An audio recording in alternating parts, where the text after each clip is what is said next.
Hello everyone, last class में हमने किया था panchayat, the village local government. आज हम करेंगे municipality, the urban local government. Urban local government, ठीक है, it's very important. 74th amendment से आई थी। 74th amendment 1992। पंचायत कौन से अमेंडमेंट से आई थी? 73rd अमेंडमेंट से। पंचायत आई थी हमारी, पंचायत आई थी 73rd से, और ये आई है हमारी 74th अमेंडमेंट से, म्यूनिसिपैलिटीज़। तो आर्टिकल 243P में कुछ डेफिनेशंस दे रखी हैं। इनसे पहले मैं थोड़ा और चीज़ें बता देता हूँ। तो हमारे there are 8 types of urban local governments. What are those 8 types? Okay, municipal corporation, municipality, notified area committee, town area committee, cantonment board, township, port trust, special purpose agency. So these are the 8 types of urban local government. Okay, थोड़ा हम इसका historical perspective देखें कि municipality का historical perspective क्या है। तो सबसे पहले 1687 में इसकी स्टार्ट हुई थी। 1687 में जब ब्रिटिशर्स थे, उन्होंने फर्स्ट म्यूनिसिपल कॉरपोरेशन की स्थापना की थी। ये इम्पोर्टेंट है, याद पूछें कि 1687 में कहाँ हुई थी, तो वो हुई थी मद्रास में, मद्रास। ओके, मद्रास में सबसे पहले म्यूनिसिपल कॉरपोरेशन इंडिया में सेटअप की गई थी। उसके बाद मुंबई, चेन्नई। सो हमारे जो father of local self government होता है, who is the father of local self government, तो उसका आंसर है Lord Ripon. Lord Ripon is the father of local self government. बहुत इंपॉर्टेंट है, is very very important. Who is the father of local self government? Lord Ripon. क्योंकि उन्होंने ही जो mainly है वो अच्छे से स्टार्ट की थी लोकल गवर्नमेंट 1882 में, लॉर्ड रिपन में। तो म्यूनसिपैलिटी के लिए भी काफ़ी कमेटी और कमीशंस बने हैं। अब वो हमारे इतना पर्पज़ नहीं है, तो हम स्टार्ट करते हैं इस म्यूनसिपैलिटी से। आर्टिकल 243P में ये सब पढ़ लेना। आर्टिकल 243P, इसमें क्लॉज ए में कमेटी की डेफिनेशन दे रखी है। District, metropolitan area. Metropolitan area देखते हैं एक बार कि मेट्रोपॉलिटन एरिया क्या होता है। Means an area having a population of 10 lakh or more, comprised in one or more districts and consisting of 2 or more municipalities और पंचायत और other contiguous areas specified by the governor। तो ये होता है metropolitan area, जहाँ पे 10 लाख से ज़्यादा पॉपुलेशन हो, प्लस उसमें एक या एक से ज़्यादा डिस्ट्रिक्ट हो, प्लस उसमें 2 और more municipalities हो और पंचायत हो। यानी कि वो जो काफ़ी कुछ एक म्यूनसिपैलिटीज़ एरिया हो या कुछ एक पंचायत हो, 10 लाख से ज़्यादा पॉपुलेशन हो, तो उसको बोलते हैं metropolitan area. Okay, the next is municipal area की डेफिनेशन दे रखी है। Municipal area means the territorial area of municipality as is notified by the governor. Municipality means an institution of local self government constituted under article 243P। Panchayat means है panchayat, population means the population. और जो mainly जो difference है ना urban और local urban और local के बीच में, जैसे कि मेरे को अर्बन और रूरल के बीच में डिफरेंस देखना है, ठीक है, अर्बन और रूरल के बीच में डिफरेंस देखना है। तो क्या डिफरेंस है, आपको क्या लग रहा है अर्बन और रूरल? वो देखा जाता है मेनली एम्प्लॉयमेंट के बेसिस पे, ठीक है। एम्प्लॉयमेंट हमें बताता है कि कौन सा एरिया अर्बन है, कौन सा रूरल। अगर मोर देन 50% अगर पॉपुलेशन इसमें रूरल एग्रीकल्चर में है, तो वो एरिया क्या हो जाएगा? रूरल। मोर देन अगर 50% है एग्रीकल्चर में, वो एरिया रूरल हो जाएगा। अगर लेस देन 50% एग्रीकल्चर में, तो उसको हम थोड़ा बहुत अर्बन बोल सकते हैं, ठीक है। ये डिफरेंस होता है। सो 243 क्यों? Constitution of municipalities, constitution of municipalities 243 क्यों? They shall be constituted in every state, Nagar Panchayat. तो इसके ना 3 इन्होंने पार्ट्स में डिवाइड किया है इसको, ठीक है। ये थोड़ा इंपॉर्टेंट है और पूछ सकते हैं, क्वेश्चन बन सकता है। नगर पंचायत, म्यूनिसिपल काउंसिल और म्यूनिसिपल कॉरपोरेशन में डिफरेंस क्या है, ठीक है, इसको ध्यान से थोड़ा देखना है। तो नगर panchayat by whatever name called for a transitional area, that is to say an area is transition from a rural to an urban area. कोई if there is an area which is transitioning from a rural area to an urban area, it will be known as nagar panchayat. A municipal area, a municipal council for a smaller urban area.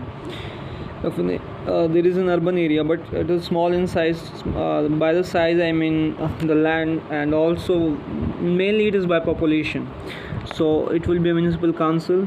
And municipal corporation for a large urban area, municipal corporation like Mumbai, Chennai, Kolkata, Delhi. Okay, right. So this is the difference between Nagar Panchayat.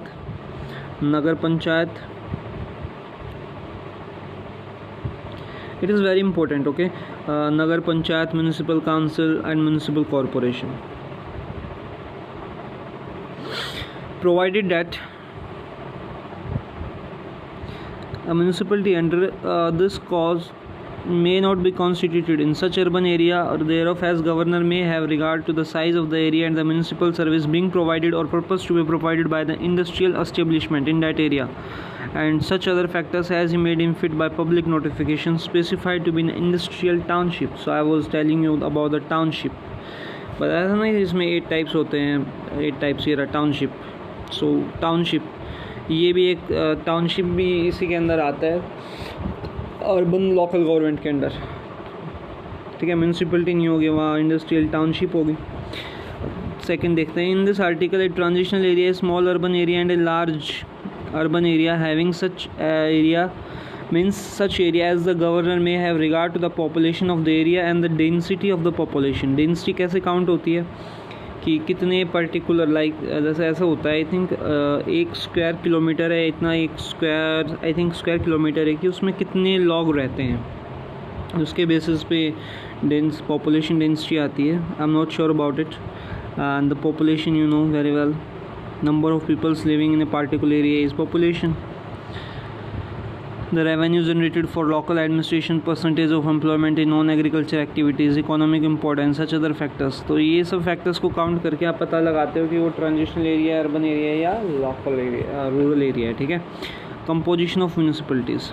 मैं एक basic सी चीज़ बताना चाहूँगा. जो हमने जो पंचायत पढ़ा था ना, ये म्यूनसिपलिटी लगभग उस जैसा ही है. ठीक है, इसमें चीज़ें बड़ी हो जाएंगी, कुछ एक चीज़ें अलग होंगी वो हम पढ़ेंगे, बट काफ़ी हद तक चीज़ इसमें भी सेम मिलेंगी. लाइक इसके इलेक्शंस कौन सा कंडक्ट करवाता है?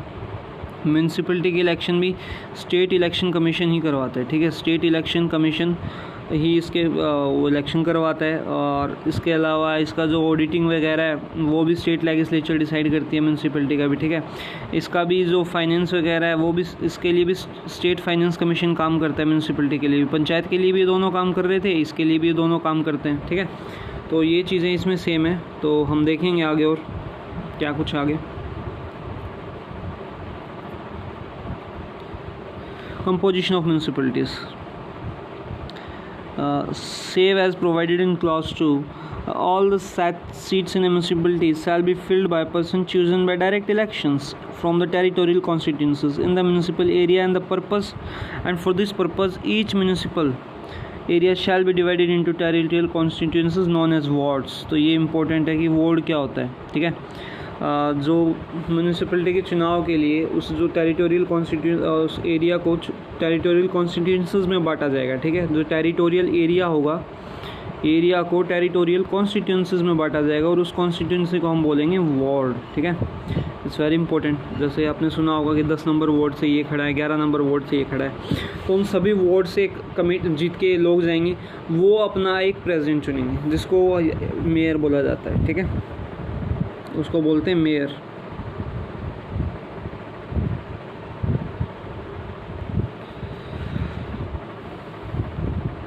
तो आगे देखते हैं. The legislature of state may by law provide for the representation in municipality person having special knowledge. इसमें भी वही सब बता रखा होगा, experience in the municipal administration. जो है मान लो जो मेंबर्स चुने जाएंगे, जैसे ये लेजिस्लेचर होगी. ठीक है, म्यूनसिपल कॉरपोरेशन मान लो लेजिस्लेचर है, सभी मेंबर चुन के जाएंगे. उसमें कुछ अपॉइंट भी कर सकती है स्टेट लेजिस्लेचर. स्टेट लेजिस्लेचर के पास पावर है कि वो कुछ लोगों को अपॉइंट भी कर सकती है. अपॉइंट किस किस को करेगी अब इसमें वो बता रखा होगा. तो अपॉइंट में हमने जैसे पंचायत में क्या पढ़ा था, जिनको स्पेशल नॉलेज हो उनको, प्लस में उस जो एरिया है उस पर्टिकुलर एरिया से अगर कोई जैसे मान लो मेरा गांव है, उससे कोई एमएलए है तो उसको भी नॉमिनेट किया जा सकता है उसमें. कोई जैसे मेरा म्यूनसिपल एरिया है, उससे जो एमएलए वगैरह है या एमपी है, उन सबको भी उन कमेटीज़ का या उसमें मेंबर बनाया जा सकता है. प्लस में अगर उस म्यूनसिपल की इलेक्टोरल रोल से कोई भी राज्यसभा में मेंबर है, उसको भी उसका कमेटी का मेंबर बनाया जा सकता है. ठीक है, इसमें यही सब है. अब पढ़ते हैं इसको फटाफट, इसमें क्या कुछ दे रखा है. Person having special knowledge person having special knowledge or experience in the municipal administration, the member of the House of the People and the member of the Legislative Assembly of the state representing constituencies which compromises wholly, partially or partly the municipal area, the member of the Council of States and the member of Legislative Council of the state registered as electors within the municipal area. तो वही सब बता रखे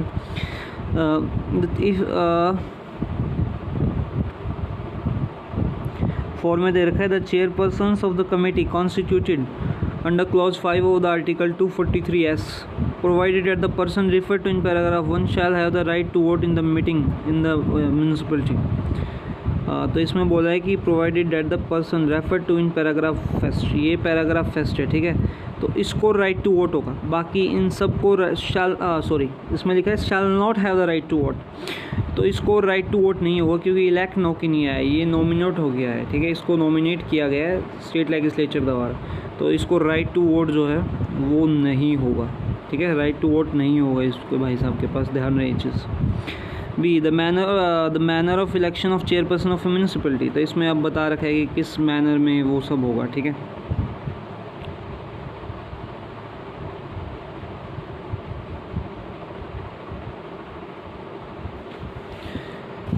अभी जिस article 243S की हम बात कर रहे थे, अब इस आर्टिकल 243S को हम पढ़ते हैं। There shall be constituted ward committees consisting of one or more wards within the territorial municipality area having a population of 3 lakh or more. तो अब इसमें जो कमेटीज़ की बता रखी हैं, जैसे मान लो 20 वार्ड है, 20 वार्ड से मैंने कोई भी 4 वार्ड को कमेटी बना दी कि आप एग्रीकल्चर के लिए इसमें कोई भी अपने म्यूनसिपलिटी एरिया में एग्रीकल्चर का काम हो रहा है उसको देखोगे, किसी को मैंने बोल दिया आप वाटर की सप्लाई देखोगे, आप देखोगे इलेक्ट्रिसिटी देखोगे, आप रोड का डेवलपमेंट देखोगे, आप स्ट्रीट लाइट देखोगे। ऐसे कमेटीज़ बना के हम डेवलपमेंट के लिए आप सोशल जस्टिस इंश्योर करोगे, आप पीस इंश्योर, आप कुछ और डेवलपमेंट कैसे हो रहा है, जो गवर्नमेंट की नीतियाँ हैं वो लागू हो रही है नहीं, ऐसे छोटी छोटी कमेटियाँ बना सकते हैं हम। इसमें ये बता रखा है having a population of 3 lakh और मोर, उसमें कमेटियाँ बनानी चाहिए, कमेटीज़ बननी चाहिए, ठीक है। The legislature of a state may by law make provision with respect to the composition of the territorial area of a ward committee, the manner in which the seats of the ward committee shall be filled, a member of municipality representing a ward within the territorial area of the ward committee shall be a member of that committee. तो अब ये चीज़ थोड़ा देखने वाली है। इसमें बताया कि जैसे मेरा वार्ड नंबर है 11, तो मेरे वार्ड नंबर 11, तो जैसे मेरा 11 नंबर वार्ड है और मेरा वार्ड के अंडर पार्टिकुलर एरिया आता है, मेरी टेरिटोरियल कॉन्स्टिट्यूंसी है, उसके लिए कमेटी बनाई जा रही है। एक ऐसी कमेटी बन रही है जिसमें वार्ड नंबर 11 के लिए कुछ काम है, तो मुझे उसका मेंबर बनाया जाएगा, ठीक है। ऐसा नहीं होगा कि मेरे वार्ड के लिए कमेटी बन रही है और मुझे उसका मेंबर ही ना बनाया जाए, ठीक है, मुझे मेंबर बनाया जाएगा, इसमें ये बता रखा है बस। नेक्स्ट पढ़ते हैं 4। When a ward committee consists of one ward, the member representing that ward in the municipality, or 2 or more, one of the members representing such ward in the municipality elected by the members of the ward committee shall be the chairperson of that committee. तो अब कोई particular ward या किसी बन रही है उसके लिए, तो अगर मेरे वार्ड के लिए बन रही है तो मेरे वार्ड के लिए जो कमेटी होगी उसका चेयरपर्सन मैं ही होऊंगा। भले ही वो 2 मेंबर की कमेटी हो, 1 मेंबर की कमेटी है तो चेयरपर्सन सब मैं ही हूँ, मेरी कमेटी है वो 2 मेंबर की कमेटी है तो उसका चेयरपर्सन भी मैं ही हूँ, मेरे वार्ड से रिलेटेड बन रही है। तो Nothing in this article shall be deemed to be prevent the legislature of a state from making any provision of the constitution in addition to the ward committees, ठीक है। अब रिजर्वेशन ऑफ सीट है, हमने ये सारा exactly उसका है, बिल्कुल विलेज वाला ही है, वही कि 1/3 जो वुमेन की रिजर्वेशन होगी और जो SC है ST वगैरह हैं उनकी पॉपुलेशन के अकॉर्डिंग रिप्रेजेंटेशन होगी, ठीक है। उनकी चेयरपर्सन में भी रिप्रेजेंटेशन होगी, वुमेंस की भी चेयरपर्सन में रिप्रेजेंटेशन होगी। तो इसमें वही सब है, लेट्स स्किप इट, आप पढ़ लेना, इसमें कुछ खास है नहीं। जैसे मैं एक पढ़ा हूँ जल्दी से, The office of chairperson in the municipality shall be reserved for the scheduled caste, scheduled tribes in such manner as the legislative, वही सब है इसमें पूरे में, ठीक है। तो अब पढ़ते हैं duration of municipality. Duration of municipality and duration of panchayat में भी नहीं बताया मैंने, duration of municipality and duration of panchayat, तो इनकी जो है 5 साल की वैलिडिटी होती है। जैसे क्या है, पंचायत का इलेक्शन हुआ, सरपंच बन गया, उसी दिन से उसका टेन्योर स्टार्ट हो जाता है। जैसे कि इन केस ऑफ हमारा उसमें इलेक्शन में क्या होता है, जो हमारे लोकसभा के लिए इलेक्शन होता है या स्टेट लेजिस्लेटिव असेंबली के लिए हाउस ऑफ पीपल की इलेक्शन होता है, तो उनकी वैलिडिटी भी 5 साल होती है। बट उनकी वैलिडिटी 5 साल कब से होती है? From the date of first meeting, ठीक है, from the date of first meeting, ठीक है। एक तो होता है डेट ऑफ इलेक्टेड, कि मान लो आज फॉर एग्जांपल अभी हमारे प्राइम मिनिस्टर मोदी जी है, इनका चुनाव का रिज़ल्ट आया 21 मई को, ठीक है, 21 मई को रिज़ल्ट आया, इन्होंने मान लो 24 मई तक शपथ भी ले ली देश के पीएम की, ठीक है, पर अभी तक है ना एक बार भी लोकसभा की वो नहीं हुई है, सीटिंग नहीं हुई है। मान लो फर्स्ट सीटिंग हुई है 10 जून को, ठीक है, ये सब होने के बाद फर्स्ट सीटिंग हुई मान लो फॉर एग्जांपल 10 जून को, तो जो अपना टेन्योर होगा ना इस करंट लोकसभा का, वो 10 जून से नेक्स्ट 10 जून तक ही रहेगा 5 साल के बाद, ठीक है, from the date of first meeting होता है। बट म्यूनिसिपलिटी और या पंचायत का केस है, इसमें ऐसा नहीं होगा, ठीक है, इसमें तो डेट ऑफ इलेक्शन से होगा। इसमें एक क्वेश्चन आया हुआ था CDS में, आज से 2 साल पहले था कुछ, उन्होंने यही पूछा था कि जो ऑटोनॉमस डिस्ट्रिक्ट काउंसिल है, उन्होंने एक बार भर के दे दिया उसमें से, ऑटोनॉमस डिस्ट्रिक्ट काउंसिल है, उनकी जो टेन्योर है वो कितने साल का होगा, तो उसमें भी वही होता है from the date of first meeting, date of first meeting, ठीक है, उससे 5 साल होगा, न कि डेट ऑफ इलेक्शन से। पर म्यूनिसिपलिटी और पंचायत के केस में डेट ऑफ इलेक्शन, आज पंचायत का चुनाव हुआ, सरपंच का रिजल्ट आ गया, सरपंच बन गया, तो वो 5 साल के लिए वैलिड है, क्योंकि इसमें कोई मीटिंग वगैरह तो होनी है नहीं, वही है जो है,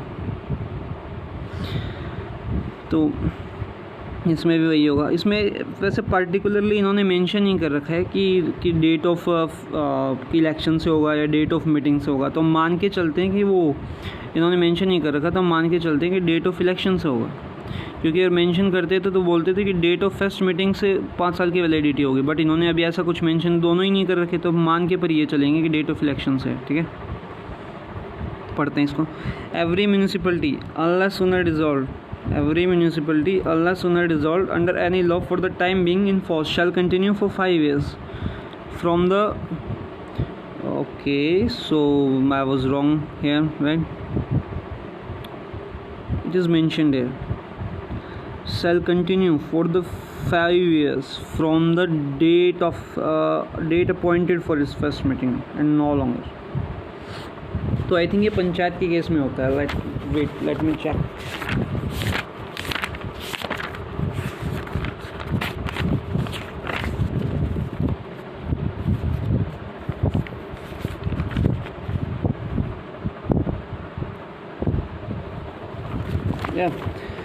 सभी में सेम केस होता है, मैंने गलत बताया था, सॉरी, सभी में यही होता है कि डेट ऑफ जो फर्स्ट मीटिंग होती है ना, उसी से होता है 5 साल की वैलिडिटी।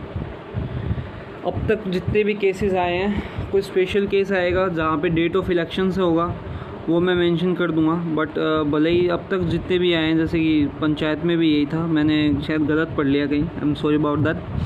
तो सभी में यही है कि डेट ऑफ जो फर्स्ट मीटिंग है, भले ही वो पंचायत हो, भले वो म्यूनिसिपलिटी हो, भले वो हाउस ऑफ पीपल हो, लोकसभा हो, या अपनी स्टेट लेजिस्लेटिव असेंबली हो, सभी में, या ऑटोनॉमस डिस्ट्रिक्ट काउंसिल हो, सभी में डेट ऑफ फर्स्ट मीटिंग से, डेट ऑफ इलेक्शन से नहीं है, लाइक डेट ऑफ जैसे वो जीत गया उस डेट से नहीं है, डेट ऑफ फर्स्ट मीटिंग, जो भी वो डेट डिसाइड करेंगे फर्स्ट मीटिंग उसके होगा, ठीक है। मैंने थोड़ा गलत बताया था।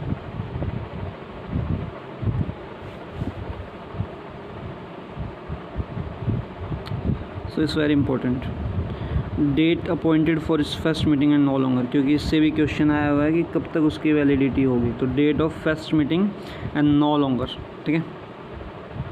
Provided that a municipality shall be given reasonable opportunity of being hear before its dissolution. तो इसमें बोला गया है कि कोई भी म्यूनिसिपलिटी अगर आप डिज़ोल्व करोगे, तो उससे पहले उसे अपॉर्चुनिटी मिलनी चाहिए कि आप रीज़न होना चाहिए, रूल ऑफ लॉ है ना कि सभी को फेयर ट्रायल मिलना चाहिए, तो वही चीज़ बता रखी है। और मैं फिर से मेंशन कर देता हूँ, चाहे विलेज का केस हो या म्यूनसिपलिटी का केस हो, डेट ऑफ फर्स्ट मीटिंग से होगा 5 साल की वैलिडिटी, ना कि डेट ऑफ इलेक्शन से या डेट ऑफ जीतने वाली से, डेट ऑफ फर्स्ट मीटिंग से होगा, ठीक है। मैंने गलत बता दिया था, इट्स वेरी इंपॉर्टेंट, ठीक है। डेट ऑफ फर्स्ट मीटिंग इसका क्वेश्चन है, मैं हो सका तो नेक्स्ट वीडियो में शायद क्वेश्चन भी लगा दूंगा, CDS में क्या क्वेश्चन आया था इससे रिलेटेड, या आप गूगल करके देख लेना अभी कि क्वेश्चन ऐसा कुछ आया है CDS में। No amendments of any law for the time being in force shall have the effect of causing of dissolution of a municipality at any level which is functioning immediately before such amendment till the expiration of duration specified in clause 1. तो clause 1 में बोला है कि 5 साल के लिए validity है, तो 5 साल तक चलनी चाहिए. An election to constitute municipality shall be completed, वही बता रखा होगा. अब जैसे पंचायत के केस में था हमारा, एग्जैक्टली वही होगा कि अगर 6 महीने टाइम रहता है तो चुनाव कराने की, जैसे आज कोई म्यूनसिपलिटी मैंने डिज़ोल्व कर दी, अगर उसमें 6 मंथ रहते हैं, 6 मंथ की उसका वैलिड पीरियड रहता था तो इलेक्शन कराने की कोई ज़रूरत नहीं है. बट अगर मान लो उसमें मोर देन 6 मंथ रहते हैं तो मुझे विद इन 6 मंथ इलेक्शन करवाने होंगे, और जितना उसका डिज़ोल्व नहीं होती उस कंडीशन में कितने दिन वो रहने वाली थी वो उतने ही दिन रहेगी. ठीक है, उतना ही दिन वो रहेगी. समझ में आया? It will remain only for the remainder period.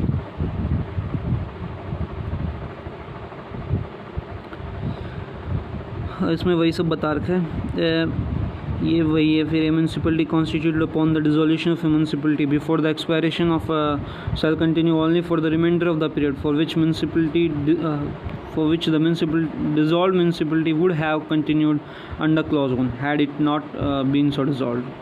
तो और डिस्क्वालिफिकेशन में भी वही दे रखा होगा. डिस्क्वालिफिकेशन में जो हमने पढ़ा था उसमें कि अगर कोई स्टेट लेजिस्लेटिव असेंबली के लिए, कोई भी अगर स्टेट लेजिस्लेटिव असेंबली के लिए वो एलिजिबल नहीं है तो वो इनमें भी नहीं होगा. बट एक कंडीशन जो इसमें दे रखी है वो एज की मेंशन कर रखी है कि if someone is 21 years old तो he is eligible for election of municipality और पंचायत. ये नहीं कहेंगे क्योंकि वो 25 साल का नहीं है तो एलिजिबल नहीं है. नहीं, 25 स्टेट लेजिस्लेटिव असेंबली के लिए 25 साल चाहिए होता है, बट म्यूनसिपलिटी या पंचायत के लिए हमारा 21 साल चाहिए होता है. ठीक है, तो ये एक पॉइंट है रिमेंबर करने वाला, और इसमें पढ़ लेंगे, इतना कुछ इंपॉर्टेंट नहीं है. ये बिल्कुल वही है जो लास्ट में हमने पढ़ा था. Let's move to the next page. अब इसमें पावर्स एंड अथॉरिटी में भी वही है, इसमें पढ़ लेना, इतना कुछ इंपॉर्टेंट है नहीं. इसकी पावर्स एंड अथॉरिटी भी बिल्कुल पंचायत वाले जैसी है. The municipality with such power as may be necessary to enable them to function as institutions of self-government, and such law contain provision for the devolution of power and responsibilities upon the municipalities subject to condition may be specified. The preparation of plans for economic development and social justice, the performance of function and the implementation of scheme. तो आप एक बार video pause करके ये सब पढ़ लेना. इसमें बिल्कुल वो पंचायत जैसा ही है, इसमें कुछ पढ़ाने का है नहीं. ठीक है, अब फिर वही आ गया powers to impose taxes by funds of the municipalities. The legislature of state में बाय लॉ. तो वही सब है, इसमें कोई भी अलग चीज़ नहीं है. अगर अलग होता आप कमेंट कर देना, मैं बता दूंगा. फाइनेंस कमीशन, अब वही फाइनेंस कमीशन का बताएंगे कि गवर्नर ऐसे ऐसे एक फाइनेंस कमीशन बनाएगा, वो रिकमेंड करेगा, वो अपनी रिपोर्ट जो है जो रिपोर्ट जो है गवर्नर वो स्टेट लेजिस्लेटिव असेंबली के सामने रखेगा. ठीक है, और फाइनेंस कमीशन रिकमेंडेशन देगा कि जो म्यूनसिपलिटी है उसके साउंड फाइनेंस के लिए क्या किया जाना चाहिए. म्यूनसिपलिटी रिकमेंडेशन देगा कि साउंड फाइनेंस के लिए क्या कुछ किया जाना चाहिए, और भी यही सब होगा इसमें.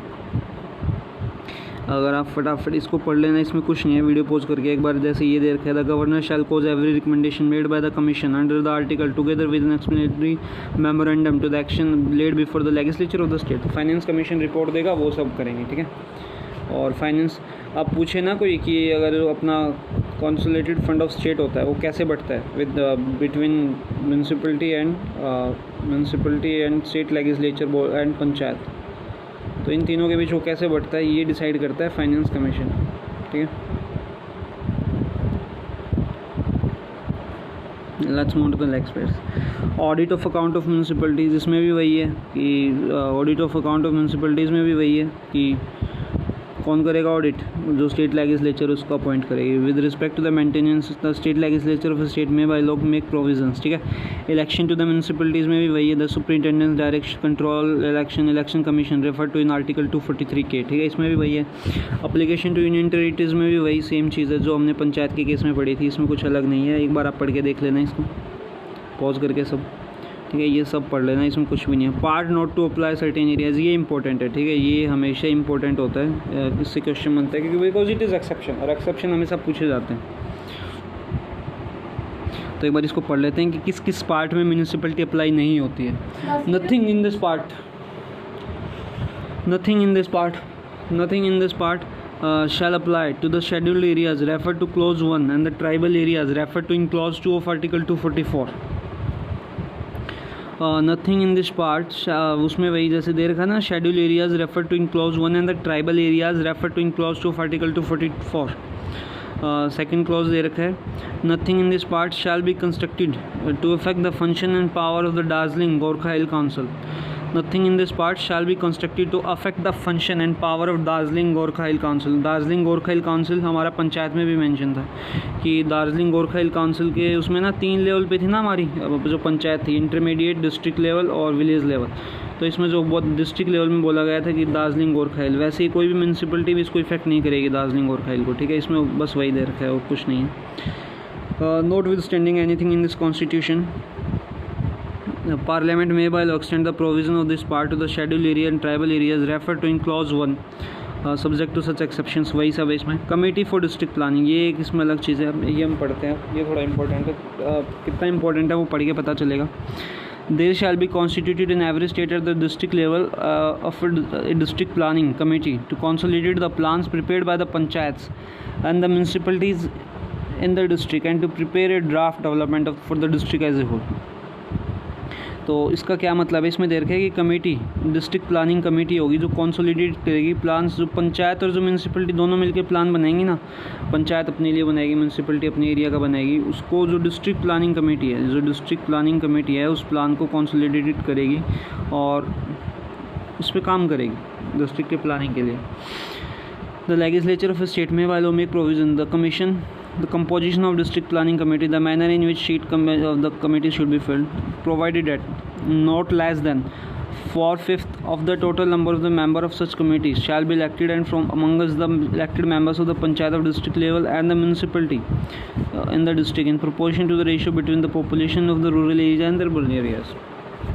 तो इसमें इंपॉर्टेंट चीज़ जो आप देख सकते हैं वो यही है कि जो डिस्ट्रिक्ट लेवल की जो पंचायत होगी ना, 3 लेवल पर पंचायत थी, जो डिस्ट्रिक्ट लेवल की पंचायत होगी उसके मेंबर्स प्लस इसमें जो हमारी म्यूनसिपलिटी है उसके 4/5 इतने मेंबर्स उसी में से इलेक्ट होंगे इस डिस्ट्रिक्ट प्लानिंग कमेटी में, ठीक है. इसमें 4/5 उन्हीं में से होंगे, बाकी को कुछ अपॉइंट किया जा सकता होगा स्टेट लेजिस्लेचर द्वारा, बाकी को स्टेट लेजिस्लेचर द्वारा अपॉइंट किया जाएगा. ये काम क्या करेगी हमने देख लिया. इसमें कुछ भी है नहीं वैसे, चलो फटाफट एक रीडिंग ले लेते हैं. The functions relating to district planning committee which may be assigned to such committees, the manner in which the chairperson of committee shall be chosen, every district planning committee shall prepare the draft development. इसमें कुछ है नहीं, एक बार खुद से पढ़ लेना pause करके वीडियो, आगे मूव ऑन करते हैं. Committee for metropolitan planning, they shall be constituted in every metropolitan area metropolitan planning committee to prepare a draft development plan for metropolitan area as a whole. इसमें भी वही सब बता रखा है. और इसमें जो इम्पोर्टेंट है यहाँ पे वो ये वाला पॉइंट है कि इसमें जो 2/3 मेंबर होंगे, such committee shall be elected and by from amongst the elected members of the municipality chairperson panchayat metropolitan area in proportion, ठीक है. तो इसमें ये वाली चीज़ इंपॉर्टेंट है थोड़ी, इसमें 2/3 है, उसमें कितना था हमारा 4/5 था, ठीक है. इसमें 2/3 दे रखा है, ये दे रखा 2/3 और उसमें दे रखा था हमारा 4/5. बहुत रेयर चांसेस इससे क्वेश्चन है, बट आएगा तो इन्हीं में से कुछ बनेगा, ठीक है. फंक्शंस वगैरह वो बहुत कम पूछते हैं क्वेश्चंस यूपीएससी वाले, कि इसका सीडीएस पर्पज़ में तो इसका फंक्शंस वगैरह कम ही पूछे जाते हैं, ठीक है. हाँ, ये पूछ सकते हैं कि इसमें 2/3 मेंबर है, उसमें 4/5 है और इसका पावर किसके हाथ में, लेजिस्लेचर के हाथ में, और इसमें कुछ ज़्यादा मेंशन कर भी नहीं रखा. Let's move on to the next. इसमें वही सब है, इसको पढ़ लेना, इसमें कुछ इंपॉर्टेंट है नहीं. कुछ ना समझ आया तो कमेंट करना, I will make a separate video for that. Article 243 ZF continues of existing laws and municipalities, इसमें वही बता रखे कि अमेंडमेंट आई थी उससे पहले जो भी बना हुआ था. Okay, let's read it quickly. Notwithstanding anything in this part, any provision of any law relating to the municipalities in force in a state immediately before the commencement of the Constitution Act 1992, which is inconsistent with the provision of this part, shall continue to be in force until amended or repealed by a competent legislature or other competent authority, or until the expiration of 1 year from such commencement, whichever is earlier. Provided that all the municipalities existing immediately before such commencement shall continue till the expiration of duration, unless sooner dissolved by resolution passed to that effect, legislative assembly of that state or by each house of the legislature of the state. ठीक है। तो बोल रहे हैं कि ये continue करेंगे जब तक इनका पीरियड ख़त्म नहीं हो जाता। अगर उन्होंने स्पेसिफाई कर दिया तो उनको एक रेजोल्यूशन पास करना पड़ेगा, वरना वो तब तक कंटिन्यू करेंगे जब तक उनको करना है, जब तक उनका टाइम पीरियड है। ठीक है, कोई इस अमेंडमेंट से पहले थी, तो ये इतना शायद इंपॉर्टेंट है नहीं। बार टू इंटरफेरेंस वही है जो हमने पंचायत में पढ़ा था। ठीक है, पढ़ लेना, इसमें कुछ भी नहीं है। कॉरपोरेटिव सोसाइटीज़ अभी के लिए हम नहीं कर रहे, हम कुछ और पढ़ेंगे। अभी मैं थोड़ा सा एक बार आपको उसके बारे में बताता हूँ। जो हमने स्टार्टिंग में 8 हमने पढ़ी थी,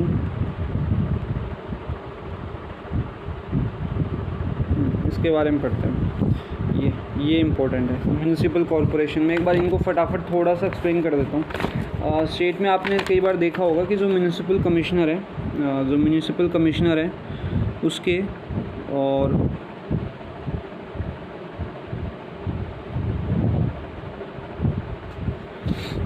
वैसे हम एक ब्लैंक पेज चाहिए था, बट हम इसी पे कर लेते हैं। फॉर एग्जांपल हम मान लेते हैं ये लाइन ही ब्लैंक पेज है। ठीक है, तो आपने स्टेट में कई बार देखा होगा कि जो म्यूनिसिपल कमिश्नर है और जो म्यूनिसिपलिटी है उसके बीच में फ्रिक्शन होता है। ठीक है, क्यों होता है वो फ्रिक्शन? जो म्यूनिसिपल कॉरपोरेशन और जो म्यूनिसिपल कमिश्नर है, उन दोनों के बीच में बहुत फ्रिक्शन होता है। उसका रीज़न है, अब इसका स्ट्रक्चर पढ़ते हैं। तो एक म्यूनिसिपल कॉरपोरेशन के ना 3 पार्ट होते हैं। There are 3 parts of a municipal corporation.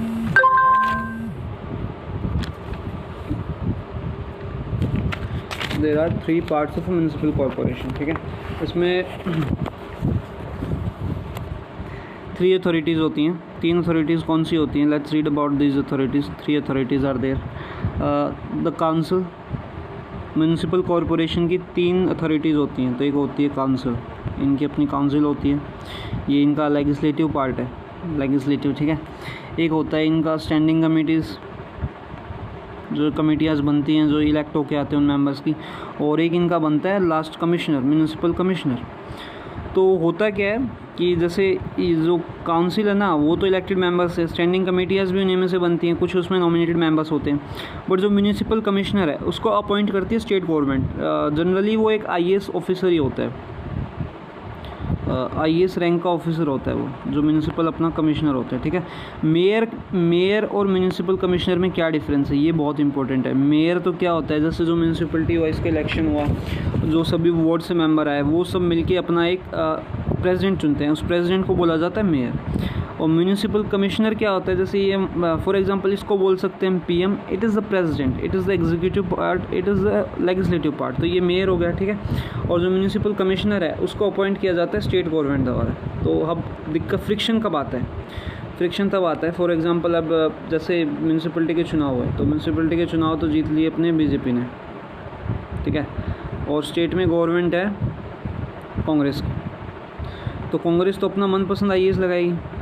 ठीक है, और म्यूनिसिपल कमिश्नर का काम क्या होता है, जो म्यूनिसिपल कॉरपोरेशन है, जो अपना जो उनका काउंसिल है, जो भी फैसले लेती है, उस डिसीज़न को इम्प्लीमेंट करवाता है ये म्यूनिसिपल कमिश्नर सारे जो डिसीज़न होते हैं म्यूनिसिपलिटी के, उनको इम्प्लीमेंट करवाता है। बट अब अपना कांग्रेस की सरकार है या BJP की सरकार है स्टेट में, और दूसरी पार्टी म्यूनिसिपलिटी में जीती है, तो क्या वो कमिश्नर करवाएगा? वो कमिश्नर नहीं करवाते हैं जनरली, वो फ्रिक्शन पैदा करते हैं। जो भी वो म्यूनिसिपल कॉरपोरेशन डिसीजन लेती है, कमिश्नर उसको जल्दी से इम्प्लीमेंट नहीं करता। ठीक है, इस प्रकार इन दोनों के बीच में फ्रिक्शन होता है। और ये थोड़ा ध्यान रखने वाली चीज़ है कि म्यूनिसिपल कॉरपोरेशन और कमिश्नर में फ्रिक्शन कब होता है, जब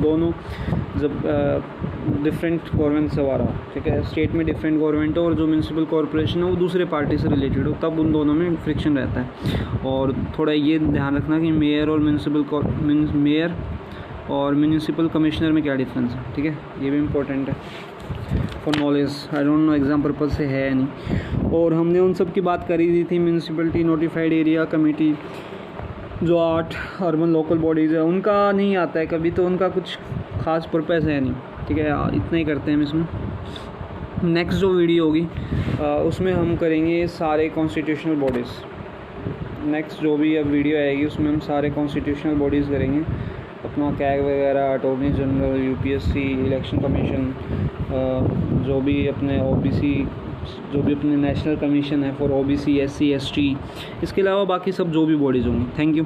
और जो कुछ भी नया है इससे वो कमेंट कर देना, और जहाँ पढ़ना हो वीडियो पॉज करके पढ़ लेना।